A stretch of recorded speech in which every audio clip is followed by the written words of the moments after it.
성가대 찬양 감사합니다. 성가대 귀한 찬양이 하나님께 영광 된 줄 믿습니다. 그리고 여기에 이 자리에 함께 하신 모든 분들 각 사람 모습을 통해서 우리 하나님께서 기뻐하시는 줄 믿습니다.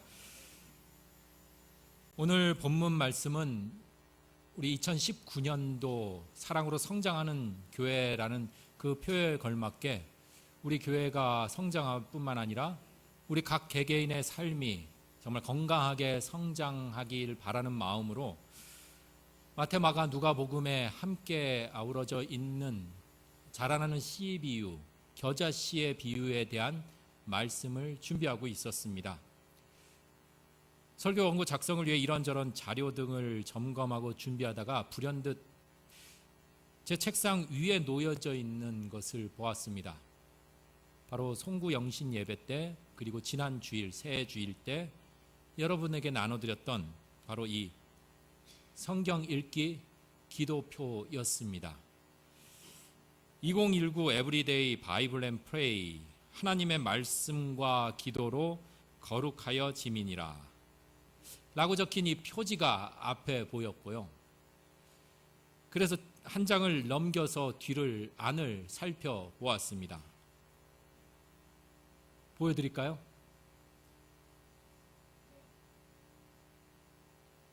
안의 내용을 살펴보니까 제가 며칠 체크하다만 흔적을 발견하게 되었습니다. 부끄러워서 보여드릴 수가 없네요. 성가대만 잠깐만 보세요. 순간 부끄러웠습니다. 혹시 저와 같이 공감하시는 분 계신가요? 그럼 좀 곤란한데요. 순간 부끄러운 생각이 들었고 또 그 생각 옆에 또 다른 생각이 보였습니다. 그리고 지금껏 준비한 설교 원고를 접고 컴퓨터 화면에 빈 화면을 띄우고 그저 말로만 외치는 것이 아니라, 그래, 올 한 해 우리 교인들과 함께 말씀과 기도 정말 거룩해지는 그 모습 그려보자라는 그러한 생각, 마음이 들었습니다. 이제 잠시 안내를 할까 합니다. 다음 주일 설교 안내입니다. 다음 주일은 내일이 며칠이죠? 14일입니다. 이 표에 의하면 14일은 창세기 44장부터 시작이 됩니다. 그리고 다음 주일 20일에는 출애굽기 16장으로 끝을 맺습니다. 그래서 다음 주 주일 예배는 창세기 44장부터 출애굽기 16장까지 예배에 참석한 모든 교인들 함께 묵상해 오시길 바랍니다. 그리고 그중 한 본문의 말씀, 그 이야기를 주일 예배에 함께 나누고자 합니다. 그러니 일주일 동안 창세기 44장부터 출애굽기 16장까지 우리 모든 교인들이 묵상하기를 바라고, 또 묵상하면서 과연 어떤 본문을 우리가 주일날 함께 나눌지, 저도 기도하겠지만 여러분들도 함께 기도하면서 한 주가 그렇게 기대하는 그런 한 주가 되기를 소망합니다. 하나님의 말씀을 나누는 이 시간, 예배의 시간, 이 말씀의 시간이 그저 일방적으로 한 사람에 의해서만 이렇게 움직여지는 것이 아니라 예배는 모든 이들이 하나님께 함께 올려드리는 것입니다. 함께 만들어가는 것입니다. 그러니 온 교우들이 함께 참여하기를 바라는 마음인지라 한 번도 시도해보질 않았습니다. 신학교에서도 배워보지도 않았습니다. 한 번도 시도해보질 않았지만 우리 함께 마음 모아주시리라 믿습니다. 믿습니다. 창세기 44장부터 출애굽기 16장까지입니다. 한 번에 벼락치기로 하면 힘들어요. 조금씩 오늘부터 하루하루 이렇게 말씀 안에서 우리가 살아가기를 소망합니다. 그래서 오늘 주일은요, 벌써 1월 1일부터 오늘 13일이 지났습니다. 그래서 양도요, 미뤄왔던 창세기 1장부터 무려 43장까지의 말씀인데요, 이 전체를 하면 다음 주에 분명 한 반 정도가 참석을 안 하실 것 같아요. 그래서 그중 한 본문을 함께 선택해서 나누고자 합니다. 그래서 오늘 본문 나눌 말씀이 바로 창세기 12장의 말씀입니다. 아브라함의 이야기입니다. 이 이야기를 선택한 이유 중 하나는 이렇습니다. 창세기 처음 하나님이 천지를 창조하시고 정말 아름다웠던 이 세상, 그리고 아담과 하와로 대표되는 최초의 사람들, 아름다운 삶을 살다가 죄로 인해서 에덴 동산을 떠나게 됩니다. 그리고 그들이 살았던 땅은 에덴 동산과는 전혀 다른 거친 땅에서 삶을 살게 되었습니다. 그리고 그 땅에서 살인과 거짓 그리고 어둠 속에서 살아갈 뿐이었습니다. 뿐만 아니라 노아의 홍수로 인해서 온 인류가 심판받는 그러한 저주의 땅으로 변해버렸습니다. 하나님을 거부하고 우상을 섬기고 세상에 길들여져서 하나님의 형상을 입은 하나님의 사랑으로 자랐던 성장했던 그들이 도리어 성장하지 못하고 퇴행하는 그러한 삶을 살게 되었습니다. 그러던 어느 날 하나님께서는 한 사람 아브라함에게 그 하나님의 새로운 구원의 역사의 첫 서막을 알리고 있습니다. 바로 그 새로운 출발이 창세기 12장 1절입니다. 자, 그렇다면 이제 그 출발 함께 해보고자 합니다. 여러분들 운동화 신으신 분은요, 허리 숙여서 운동화끈 질끈 동여매시기 바랍니다. 그리고 여러분들 혹시 좀 같이 출발하시기 불편하시면 가까운 매장 가셔서 옷 준비하시기 바랍니다.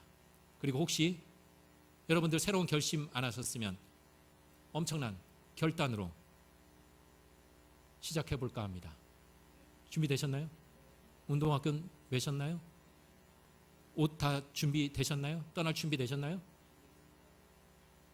그러실 필요 없습니다. 왜냐하면요, 성경의 말씀은 바로 이렇게 시작이 됩니다. 1절 말씀입니다. 여호와께서 아브라함에게 이르시되, 그 시작은 바로 하나님의 말씀으로부터 시작이 됩니다. 새로운 출발의 그 시작, 그 어느 날 이제 새로운 출발을 하기 위해서는 인간의 계획도 채비도 정책도 능력도 누군가에 의해서 강압적인 명령도 자 같이 가자라는 그러한 권유도 그러한 것들이 아니라 바로 하나님의 말씀으로부터 시작이 된다라는 사실입니다. 그런데 혹 이런 생각 갖고 계신 분도 있어서 좀 주춤거릴 수도 있을 것 같아요. 나는 한 번도 하나님 소리 들어보지 못했는데, 하나님의 음성을 나는 한 번도 들어보질 못했는데. 혹 그런 이가 있으시다면 직접 하나님 말씀, 하나님의 그 음성 들어보지 못했다고 아쉬워할 필요 없습니다. 그리고 나는 귀가 잘 들리질 않아서 하나님이 지금 말씀하셔도 나는 잘 듣지 못하는데, 그렇게 속으로 속상해할 필요 없습니다. 바로 하나님의 음성이 담겨 있는 이 성경이, 이 말씀이 바로 우리 속에 가까이 있기 때문입니다. 그러니 하나님의 말씀이 담긴 이 성경을 늘 가까이 대하고 또 친숙하게 대하는 우리 한 해 되기를 소망합니다. 다시금 묻습니다.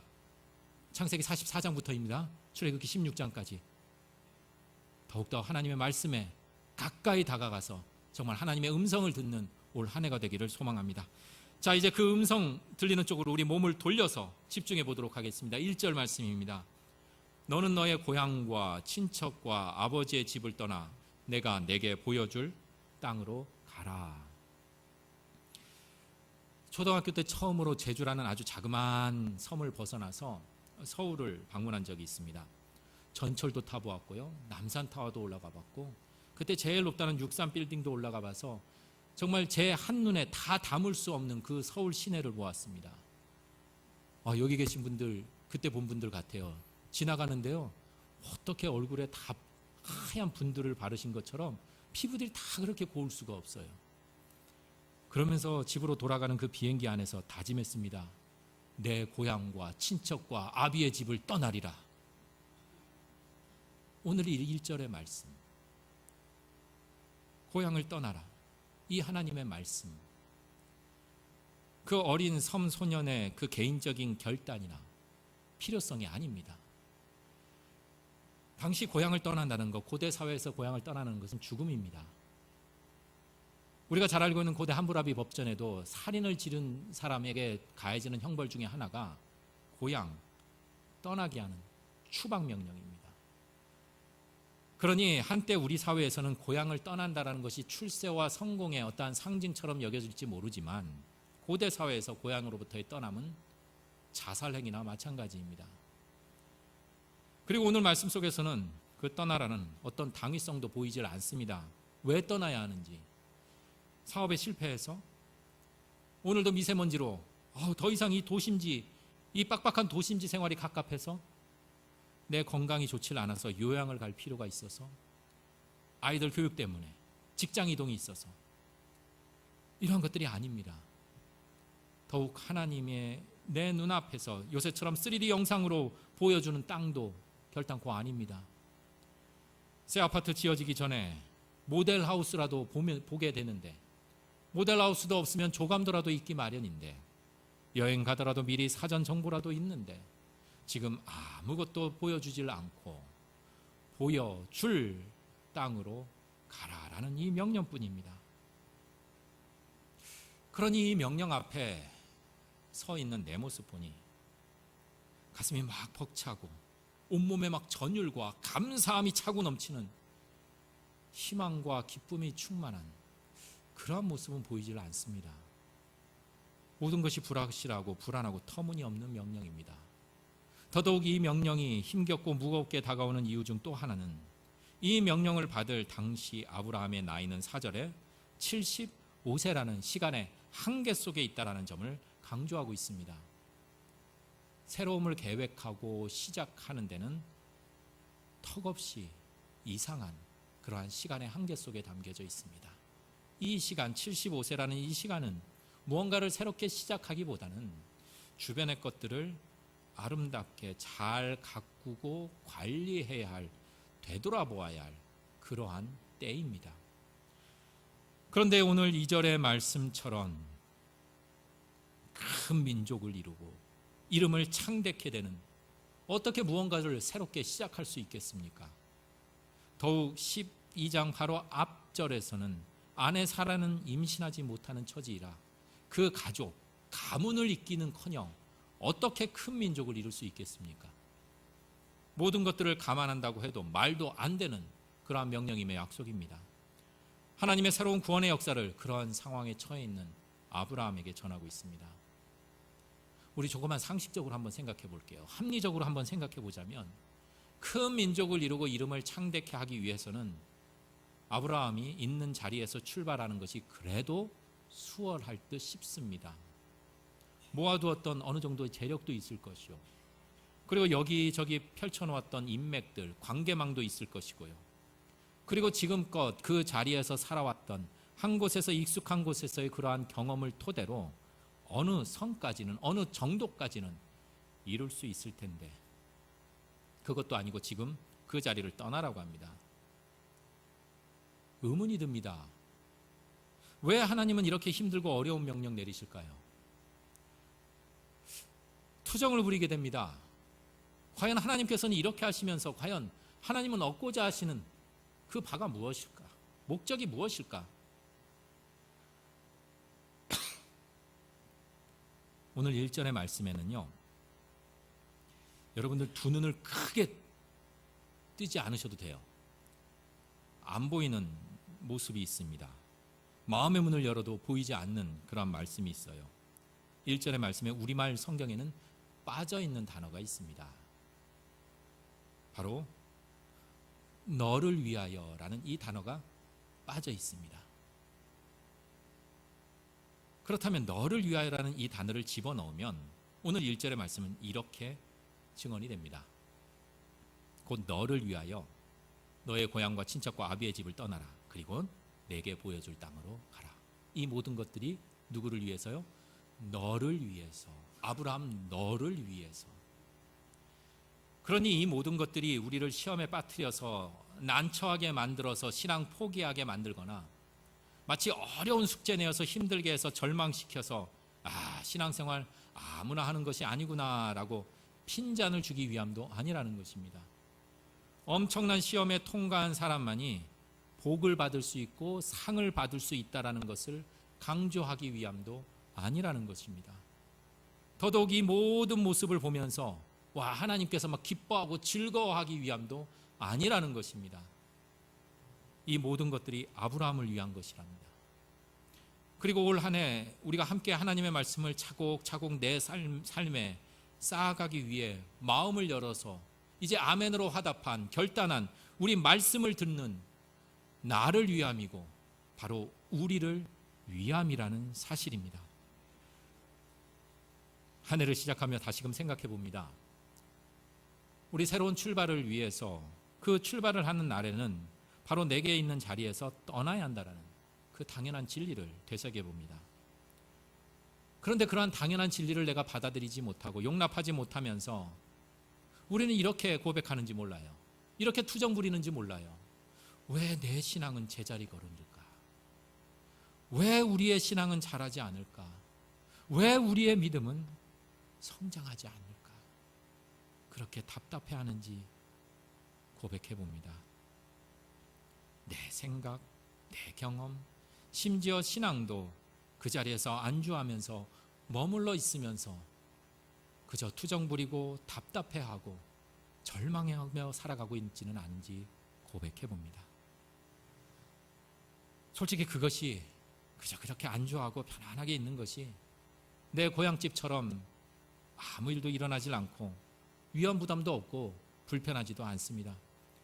그래서 우리는 자꾸만 내 자리에 집착하고 그렇게 머물러 있는지 모릅니다. 우리 잠시 창세기의 말씀 중에 소돔과 고모라 성의 그 심판에 대한 이야기가 있습니다. 그 절박한 그 위기의 순간의 이야기가 있습니다. 처음은 이렇게 시작이 됩니다. 천사가 롯에게 먼저 나타나서 재촉을 합니다. 여기 그대로 가만히 있다가는 죽는다. 그러니까 네 가족들 이끌고 나가라. 그런데 롯은요, 지체해요. 머뭇거려요. 움직이질 않아요. 그러자 천사가 직접 그 가족들의 손을 잡고 밖으로 이끌어내면서 가족들에게 이렇게 말을 합니다. 창세기 19장 17절의 말씀입니다. 우리 함께 봉독해 보도록 하겠습니다. 그 사람들이 그들을 밖으로 이끌어낸 후에 이르되 도망하여 생명을 보존하라. 돌아보거나 들에 머물지 말고 산으로 도망하여 멸망함을 면하라. 뒤를 돌아보거나 들에 머무르거나 하지 말고 저 산으로 가라.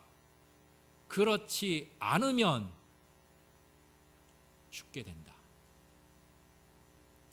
때로는 우리에게 익숙한 마치 고향집과도 같은 그게 물질이든 업적이든 체면이든 경험이든 때로는 그와는 반대로 내 상처이든 실패의 모습이든 죄책감이든 자괴감이든 어떠한 형태이든지 간에 내 안에 오랫동안 머물러 있는, 그래서 나에게 딱 달라붙어서 잘 떨어지지 않는 그러한 것들로 인해 정말 생명의 본질이고 우리 삶의 목적이고 우리 삶의 의미인 하나님을 온전히 바라보지 못하고 살아갈 때가 많다라는 것입니다. 하나님은 말씀하십니다. 결국 이런 것들에서 벗어나서 하나님이 보여주시는 곳을 향해 나아가라. 이것이 바로 너희를 위함이다. 이것이 바로 우리가 살 길이다 라고 말씀하고 계십니다. 그렇게 새롭게 출발하는 그 어느 날, 하나님의 구원의 역사의 그 첫 서막은 바로 떠남에서부터 시작이 됩니다. 내 삶에 딱 달라붙어 있는 내 발걸음을 그래서 옮기는 데서부터 시작이 된다는 것입니다. 아이들은 그 엄마의 품에서 낯설고 생소한 학교라는 공간으로 힘들지만 두렵지만 발걸음을 옮길 때 비로소 아이는 조금씩 자라고 성장하게 됩니다. 예전에 미국에서 이렇게 공부를 하고 있는데 한 친구가 대학교 영문과 출신인 친구가 있었습니다. 그래서 우리는 다 그렇게 생각을 했습니다. 저 친구는 영문과 출신이니까 영어를 참 잘할 것이야. 저 친구의 도움을 받으면 되겠다라고 생각을 했는데 수업 시간에 그 친구는 한마디도 못하는 것입니다. 안 하는 것인지 못하는 것인지 질문을 받아도 대답도 하지 않고 발표도 하지도 않고 묻지도 않고 그렇게 조용하게 수업을 계속 그렇게 수업을 맞이하는 것이었습니다. 그리고 친해져서 이후에 알게 되었습니다. 그 친구가 영문과 출신임에도 불구하고 왜 한마디도 하지 못하고 그렇게 수업에 참여하지도 못하고 그렇게 성장하지 못했는지 말입니다. 이미 굳어져 버린 자신이 갖고 있는 영문법, 그 문법이라는 그 틀 속에 오랫동안 굳어져 버려 말을 할 때마다 자신의 머릿속에는 이거밖에 생각이 안 난다고 해요. 투부정사를 언제 써야지? 이때는 ing 동명사를 써야 될지 분사를 써야 되는지, 관사를 어를 써야 되는지 덜을 써야 되는지 온통 머릿속이 뒤죽박죽 복잡해서 질문을 해도 놓쳐버리고 말을 하려고 해도 답답하게 나오질 않는 그러한 모습 말입니다. 그러면서 전혀 한 학기, 두 학기, 1년, 2년을 보내며 수업에 성장하지 못하는 그의 모습을 보게 되었습니다. 신앙이 성장하지 않는다고 생각하는 이유는 바로 어쩌면 내 속에 딱 들어박혀 있는, 내 속에 딱 달라붙어 있는, 고착해버린 내 익숙한 것들, 때로는 익숙한 사람들, 익숙한 경험, 생각에만 매여 있기 때문은 아닌지 고백해 봅니다. 이 고백을 하면서 특별히 우리 18일부터 19일까지 재직 및 직분자 수련회가 있는데요, 아무쪼록 우리 시무 집사님들, 권사님들, 시무 권사님들 힘들겠지만 꼭 참여하시기를 바랍니다. 힘들겠지만 굳어진 내 삶을 유연하고 부드럽게 만드는 기회가 되어서 정말 하나님이 보여주시는 그 목적을 향해 함께 나아가기를 소망합니다. 뿐만 아니라 우리 좀 새해가 되면 조금 이것저것 좀 바뀔 텐데요, 2월부터는 우리 정해진 몇 사람만 계속 돌아가면서 성경 봉독하고 헌금위원 하지 말고요, 바라기는 우리 온 교인들이 성경 봉독도 하고 헌금위원도 하고 우리가 예배의 참여자로, 그저 멀리 관찰자로 뒷짐지고 서 있는 그러한 자들이 아니라 참여자로, 봉사자로, 헌신자로 이전에 익숙한 내 자리에서 일어나 한 발자국 앞으로 나아가는 그러한 시간이 되기를 소망합니다. 성가대만 아멘 하시네요. 이제 봉사하시는 분들이라서 한 발자국 앞으로 나아가기를 소망합니다. 아멘은 했는데 불편하실 것 같죠? 걱정도 되시죠? 부담도 되시죠? 부담 갖거나 슬퍼하거나 노여워하거나 걱정할 필요 없습니다. 하나님의 말씀대로 살고자 내 자리에서 일어나 발걸음을 옮기는 그 출발의 어느 날에도 하나님은 우리를 홀로 내버려 두시거나 그래 너 위한 거야, 너 좋은 일이야, 그러니까 네가 힘껏 알아서 잘 걸어가 라고 하지 않으시고, 오늘 본문 3절의 말씀처럼 하나님의 말씀을 믿고 의지하며 걷는 이들에게 하나님이 보호자가 되어 주시겠다라는 그 약속을 하십니다. 이런 마음이 어디 있을까요? 세상 모두 다 자신의 이익과 자신의 살 길만 찾아가는 것이 세상의 이치입니다. 세상의 흐름입니다.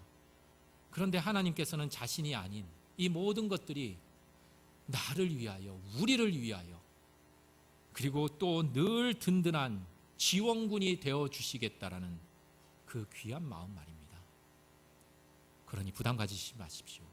슬퍼하지 마십시오. 걱정하지 마십시오. 이제 그 첫 발걸음 떼기를 소망합니다. 앞서 4절에서 살펴보았지만 그때 아브라함의 나이가 몇 살이라고요? 75세입니다. 기억하시기 바랍니다. 75세 이전인 사람들은 앞뒤 가릴 것 없습니다. 두말할 것 없습니다. 어제와 오늘 똑같은 생각과 경험, 방관자의 입장에서 벗어나 하나님의 말씀대로 한 발자국 내딛기를 바랍니다. 75세 이전 분들 많이 계시죠? 한국 나이니까 만으로 하겠습니다. 한국 나이로 75세 이전인 분들은 있는 자리에서 일어나 하나님이 지시하시는 하나님의 나라를 위해서, 그리고 교회의 아름답고 건강한 성장을 위해서 한 발자국 내딛기를 소망합니다. 그리고 어떤 분들은 75세 지나신 분들, 아이고 다행이다, 이거 나이 먹는 거 이런 데서 대우받네 라고 손 놓고 있는 것이 아니라, 아브라함은 그로부터 25년이 지난 후 100세에 이삭이라는 열매를 맺었습니다. 하나님이 주시는 열매를 맺기 위해서 75세 지나신 분들도 하나님의 약속을 바라보며 기대하며 나아가기를 소망합니다. 그럴 때 분명 복을 내려주시는 것이 아니라 우리 삶 자체가 복이 되게 하심을 증언하고 있습니다. 2절 하반절 너는 복이 될지라. 그리고 3절 하반절, 땅의 모든 족속이 너로 말미암아 복을 얻을 것이다. 하나님은 인간을, 태초의 인간을 복의 사람으로 만들었습니다. 생육하고 번성해라, 복의 사람으로 만들었습니다. 그런데 그 모습에 금이 가고 사람은 복의 사람이 아니라 화의 사람으로 변해가버렸습니다.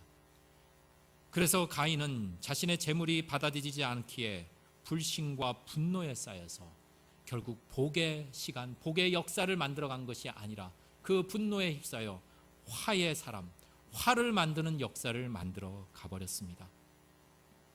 그렇게 인간과 세상의 역사 속에 하나님이 기어코 온 인류를 하는 그 구원의 의지로 아브라함을 통해 이제는 그 화의 역사를 끊고 복의 사람으로 회복을 말하기 위해 창세기 12장의 이야기는 우리들에게 가까이 다가와 속삭이고 있습니다.